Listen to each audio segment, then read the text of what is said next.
Today, I'm going to share with you where the safest place is to carry your phone in terms of cell phone radiation, and I'm also going to share two simple tips to lower your exposure even further.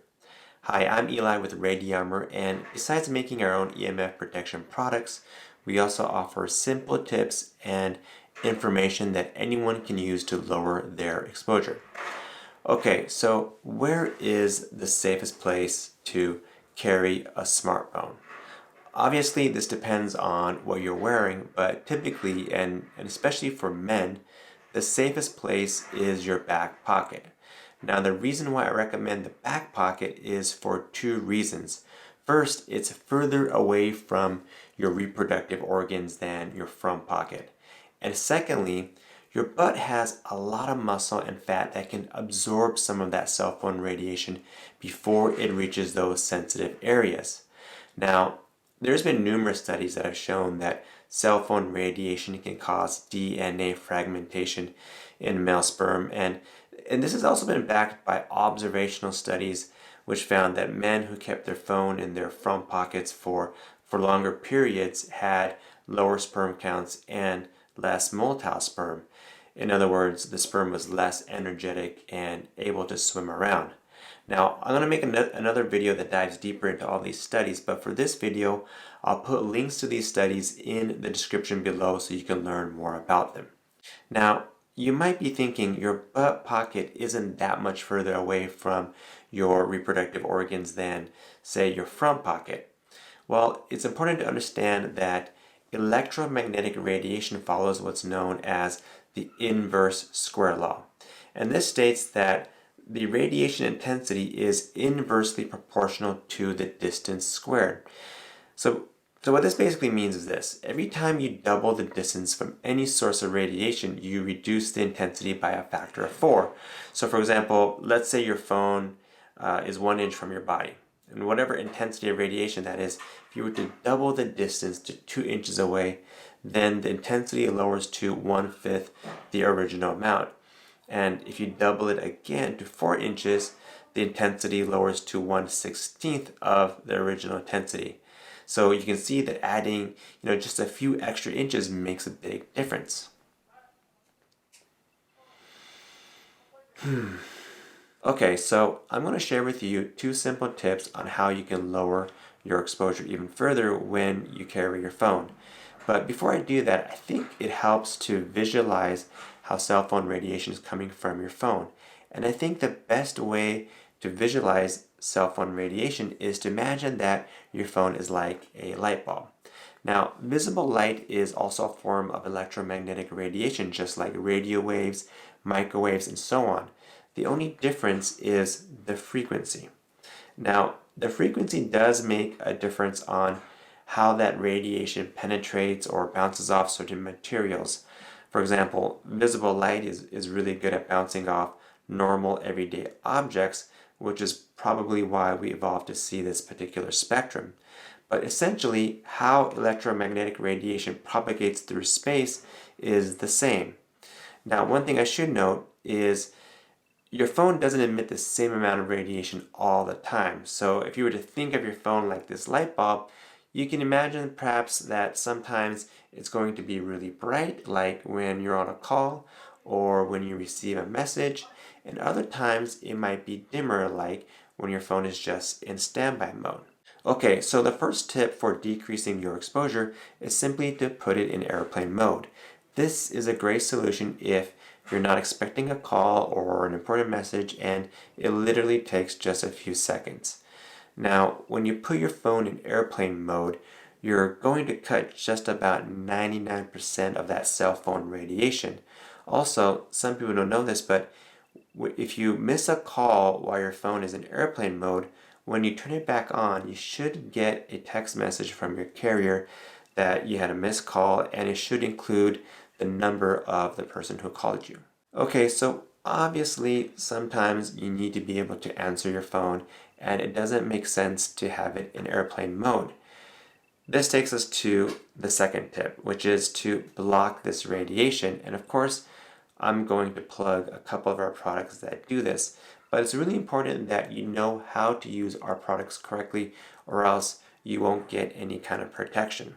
Now, like with the light bulb, your phone is emitting this radiation in all directions, and if you were looking to block this radiation, whether you're using one of our products or not, the most important thing is that the EMF blocking material is between you and the source. I can't emphasize this enough. A lot of companies sell deceptive EMF protection products that claim to block something like 99% of EMF, but what they're referring to is the material itself, not the protection you are receiving. For example, a lot of companies sell these EMF blocking stickers. Now, if I hold my phone up to my ear and I put a sticker that blocks EMF on the back, obviously there's no protection to me. It would have to be on this side, and a tiny sticker isn't going to block very much. And the same goes with an EMF blocking pendant. They might use a tiny piece of EMF blocking material just so that they can say that it blocks EMF. But again, it's all in reference to the material itself, not the protection to the user. It's a lot like making a sticker or pendant out of Gore-Tex. Yes, you can say it's waterproof, but everyone knows that putting that sticker on your shoes or your jacket isn't going to keep you dry. So hopefully now that you can visualize EMF, you can easily spot these kind of fake products. Okay, so the first product I want to show you is our EMF blocking phone case. And this has an EMF blocking liner that's built into the front cover as well as the spine here. And there's also a hole here so that you can close the case whenever you receive a call or place a call. So you can close the case and then hold it up to your ear and talk this way. I've seen a lot of people hold their case like this, or they hold it like this and then talk, and if you do that, there's really no protection. So again, the protection is in the cover, and you must close that in order to get protection. The same thing goes for when you put your phone in your pocket. You want to make sure you close the case and put it in your pocket. Now, we get two really common questions regarding our cases. The most common one is, how come we only put the EMF blocking material in the front and on the side? And the answer is really simple. If you block EMF on both sides, it doesn't enhance your protection. In fact, it can offset some of the protection you get from blocking one side. And the reason for that is when you block both sides, you begin to lower your reception. And when you lower your reception, your phone will actually compensate by boosting its signal. And that's the last thing you want to do. And that's also going to lower your battery life. So we only put the protection on the one side. And so you guys just kind of remember that you want to keep that protected side facing you when you're on a call or when you put your phone in your pocket. The other question that we get is, maybe you're not a person that talks on the phone very often and you're more concerned about your hand. Now, the one thing I'll say is this, your hand isn't a place that's prone to cancer like your brain or your other organs. So it's not something that I would be as worried about as much, but if you are, or if you're very sensitive to EMF, then all you have to do is fold the cover back, which is how most people would hold their phone when they're texting anyway. So when you fold the cover back, now that protected side is on the other side of your phone, and it is protecting your hand when you're texting or watching a video or whatever. Okay, so the next product I want to show you is our EMF blocking phone sleeve. This is a universal phone sleeve that can fit just about any size phone. Even larger phones like the iPhone Plus can fit in here. The protection is only on the back side. There's no protection on the front. And again, we get people ask us why we don't put protection on both sides, and the answer is really simple. If you put EMF blocking material on both sides, you wouldn't be able to use your phone. And in that case, you just might as well put your phone in airplane mode. So again, this is not meant to cut all your signals. This is meant to lower your exposure when you carry your phone. So again, the protection is on just that one side. So you'd put your phone in here, and then you would just slip this in your pocket. This also has a belt loop too, so if you want to put it on your belt, you can do that as well. So again, just remember where the protection is and make sure you have it facing the right direction.